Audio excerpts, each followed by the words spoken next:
रचलेले आहेत.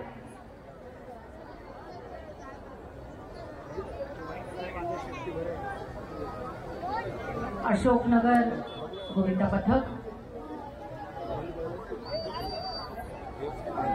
छान असा हा प्रयत्न.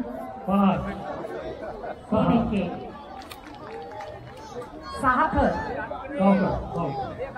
यशस्वीरित्या 6 थरांची सलामी.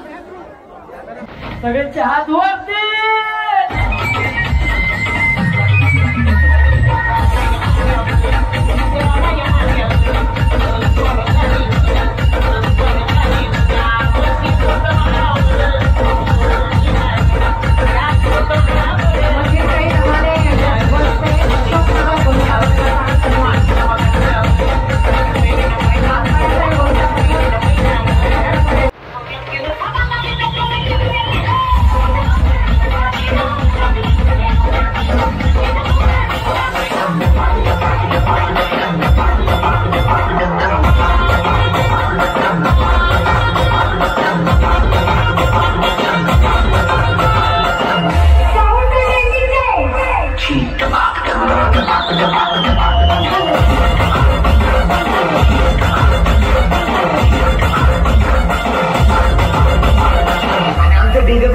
अजिबात करायचं नाही. एकच सॉंग लावणार, वातावरण हलवणार.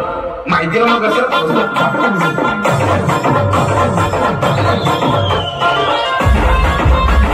पदार्पण केलं आणि बघता बघता आकाशाला गवसणी देखील घातली. असं कोणतंही क्षेत्र नाही की ज्यामध्ये महिलांचा शिरकाव झालेला नाही. आम्हाला इथेच थांबायचं नाहीये. आम्हाला अजून आभाळाची उंची गाठायची.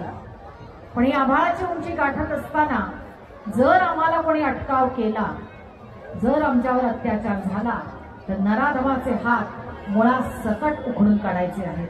ती ताकद आमच्यामध्ये आली पाहिजे. हीच आई भवानीच्या चरणी प्रार्थना करूया.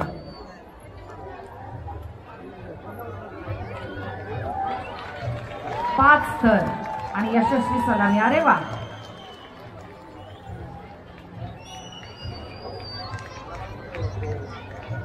ज्या पद्धतीने शिस्तबद्ध पद्धतीने त्यांनी चढाई केली, तितक्याच सहजपणे शांतपणे एक एक थर खाली उतरतोय आणि मला वाटतं शेवटच्या थरापर्यंत त्यांचा हा संयम असाच राहील.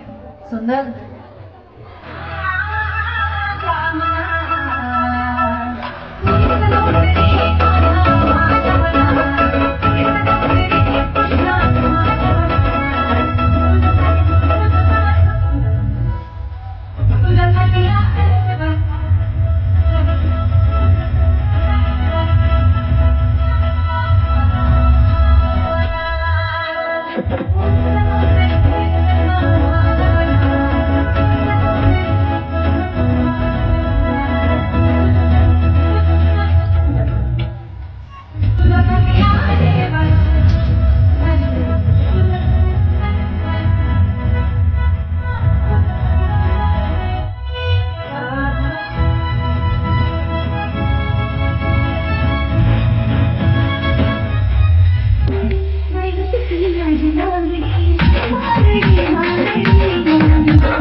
पण त्यांचा प्रयत्न खूप चांगला आहे.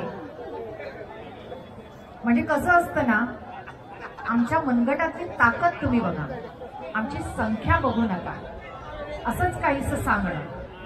म्हणजे जमाव खूप आहे. अगदी कमी वेळामध्ये या गोविंदा पथकाने 5 थर रचलेले आहेत. लहान लहान ही मुलं. पण मला वाटतं रात्री जेव्हा कधी वेळ मिळत असेल तेव्हा एकत्र येऊन त्यांनी जो काही सराव केलेला आहे त्याचे पडसाद इथे उमटलेले आहेत. खूप सुंदर असे हे सहजपणे त्यांनी 5 थर लावले आणि तितक्याच सहजपणे हे बाळगोपाळ खाली देखील उतरलेले आहेत. खूप सुंदर.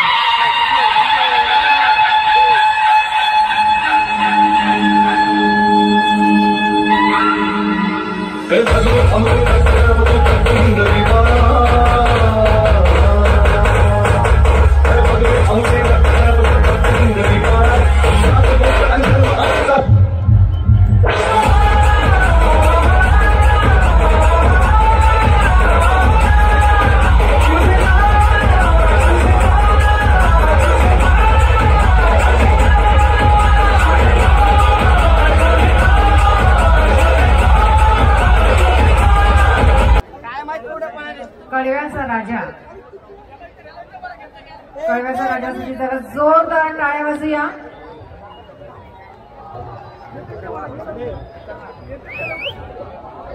थरांचा थरार अनुभवण्याचा आजचा हा दिवस, गोपाळकाल्याचा दिवस.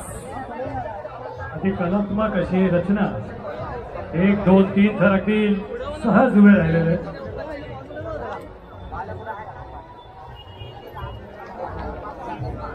आणि आपण बघतो ना की एक एक गोविंदा जसा वरती चढतो ना, तसा दुसरा त्याला जी काही साथ देत असतो ना, की तुझ्यासाठी मी आहे, तू घाबरू नकोस, असं काहीच आधार देत असतो तो.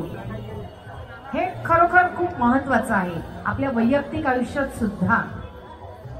1 2 3 4 5 आणि 6. व्हेरी गुड, छान छान. इतक्या उंचीवर गेल्यानंतर सावकाश उतरा, घाई करू नका. पाय थरथरणं, अगदी नजर स्थिर न राहणं असं सुद्धा घडू शकतं. अरे वा, येस येस करून दाखवत आहे तो बाल गोविंदा. मारुती झालेलं. हनुमान, जय हनुमान. डीजे